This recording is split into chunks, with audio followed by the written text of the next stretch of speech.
Did you see that news clip? If you enjoy the video, hit the like.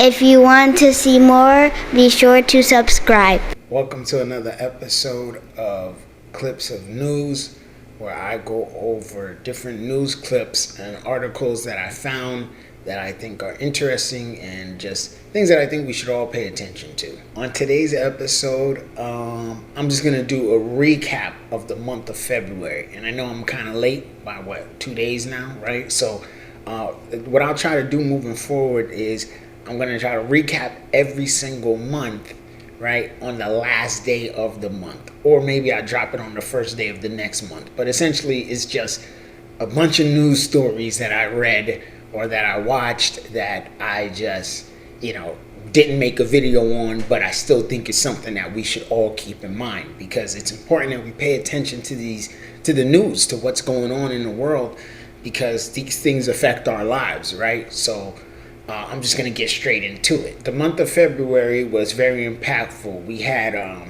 Havana syndrome case on United States soil, right? Remember, I talked about the Havana syndrome last year and how basically they were pumping out radioactive waves, but really it was electromagnetic waves at people, and nobody knows who's doing it. Nobody knows if it's the U.S. or if it's Cuba or if it's Colombia. Nobody knows who's doing this thing, but we just had our first case in America on United States soil. So I thought that was like really interesting. And again, the feds still don't know what's going on, right? Then we had the Bitfinex, right? So the couple, they were arrested. Bitfinex was a cryptocurrency platform that bought and sells crypto, and like $3.6 billion was seized in this process. So the feds, on their balance sheet, they now have $3.6 billion worth of, I want to say Bitcoin, but basically crypto that they're holding on the balance sheet. So the United States government has cryptocurrency in their possession right now. Nobody knows what they're going to do with it, but we know that they have it. So that's something to pay attention to watch, to see what they do with this money. Are they going to give it back to the people who lost their money, or are they going to sell it, right? Like, what are they going to do with it, right? Then we got the Arbery guys, those three dudes who shot and killed Arbery. They were sentenced. They were found guilty. I believe it was in state and federal, right? They were found guilty, right? So they were found guilty. They got life in prison for the state crimes, and for the federal hate crimes, they was also found guilty on those charges as well. So that's a good thing, right? Because, I mean, you can't just go around killing people just because you don't like the color of their skin. Those days are done, right? And then we got the George Floyd convictions that came in. Chauvin, he got 22 years, or 22 and a half years, right, for the murder. The Fed charges are still open, and the three cops who was with him, they got convicted of their civil rights. So they violated George Floyd's civil rights. They were found guilty on those charges, right? And why is this important? Because those three cops that were standing there who got convicted, that kind of sends a message to other cops that you can't just sit around, and do nothing when you see another cop doing something that's wrong. Because they should have been found guilty, because ultimately they did nothing. They watched this guy kill another guy, and they did nothing. They didn't even push him off. They didn't say, hey bro, maybe you bugging, bro, you need to cut it out. You know what I'm saying? They did nothing. So I'm glad that they were found guilty. Sentencing has not been done for the three men, so we're gonna see what they, how much time they give these three cops. And then we got what is it in her name?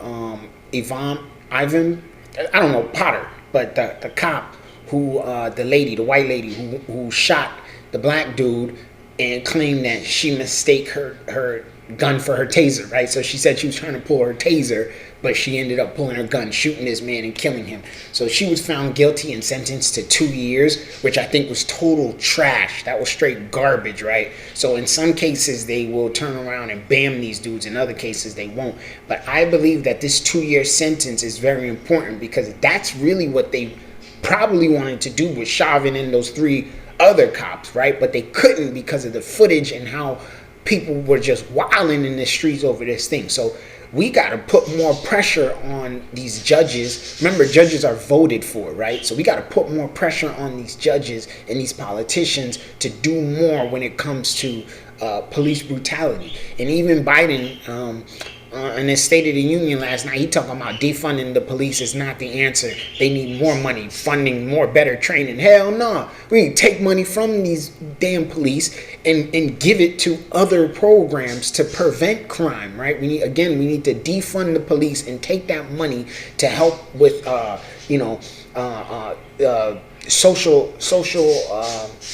social workers, right? More mental health, more help for the homeless, right? We need to get more after school programs for students and kids. We need to do more on providing education to these people, more opportunities for them. This way we can prevent interactions with the police, as opposed to giving the police more money and more training for what? They got money to go buy tanks and bulletproof armor and all that. Like they buying up equipment like they getting ready to go to war. They don't need more money. Make them sell that stuff. Or go out here knocking on doors, begging for money, like teachers got to do, and other people got to do. Let them beg for money. You know what I mean? And who want to support them, and who don't support them, right? That's how I feel, but whatever.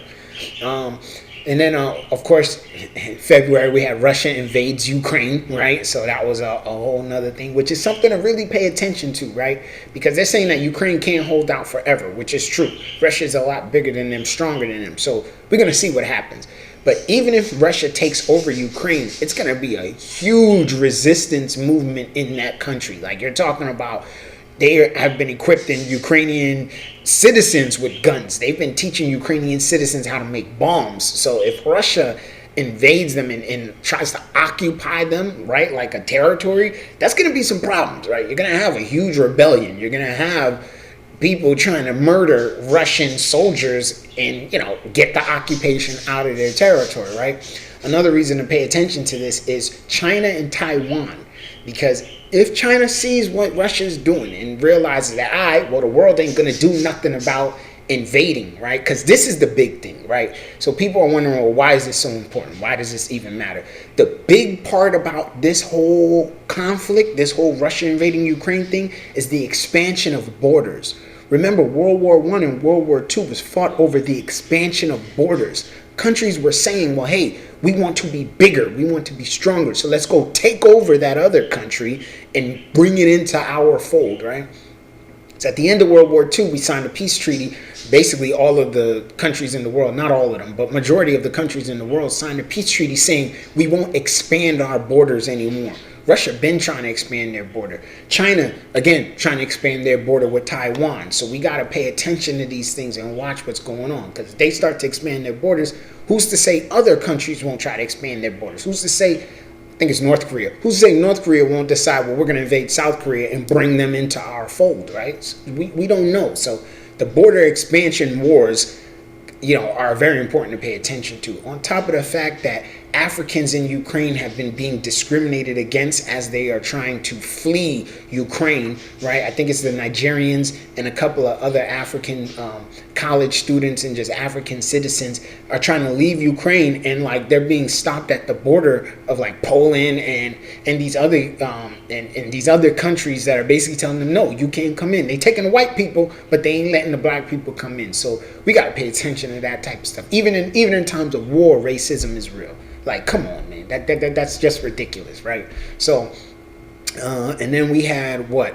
The Michigan school shooting parents, right? So you might not remember this, but in Michigan there was a school shooter, right? And this kid had told he essentially was texting his parents, right? And his parents kind of knew that something was wrong with their kid. Even the teachers reached out to the parents like, hey, talk to your son. There's, we're afraid that something might happen. And like, they did nothing. And this kid shot up the school. And now the parents are being charged with, they got to stay in trial. I don't know if they're being charged with murder or what, but I know they're getting charged. They've been arrested and are being charged now. So this is important to pay attention to, because in my mind, I'm going to be honest, I think we need to put more pressure on parents when it comes to these school shootings. Because for these white boys to just be getting up, shooting up the school, why are their parents not paying them no attention? Why they parents not recognizing that something's wrong with my kid? He out here choking out the dog and killing the pet bird, you know what I mean? Or he listening to grunge music and cussing at his mama and breaking plates and stuff like that.